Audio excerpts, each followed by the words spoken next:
সামরিক অস্ত্র ও প্রযুক্তির ক্ষেত্রে দীর্ঘদিন ধরেই চীনের উপর নির্ভরশীল বাংলাদেশ। তবে সাম্প্রতিক সময়ে তুরস্ক সহ পশ্চিমা কয়েকটি দেশ এই তালিকায় যুক্ত হয়েছে।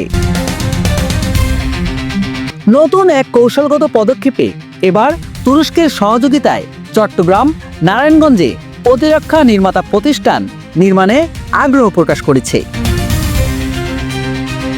সম্প্রতি ভারতের নর্থ ইস্ট নিউজ এক চাঞ্চল্যকর দাবি জানায়, এই উদ্যোগ বাস্তবায়নে বাংলাদেশ ও তুরস্কের মধ্যে উচ্চ পর্যায়ের আলোচনা ইতিমধ্যেই শুরু হয়েছে।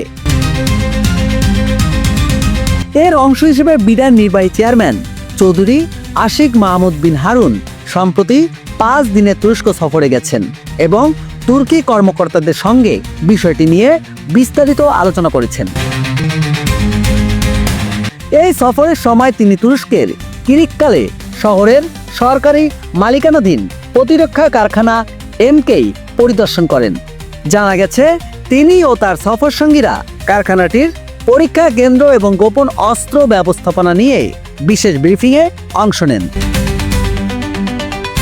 সফরের মূল উদ্দেশ্য ছিল যৌথ উৎপাদন, প্রযুক্তি হস্তান্তর এবং সক্ষমতা বৃদ্ধির মাধ্যমে কৌশলগত প্রতিরক্ষা সম্পর্ক জোরদার করা।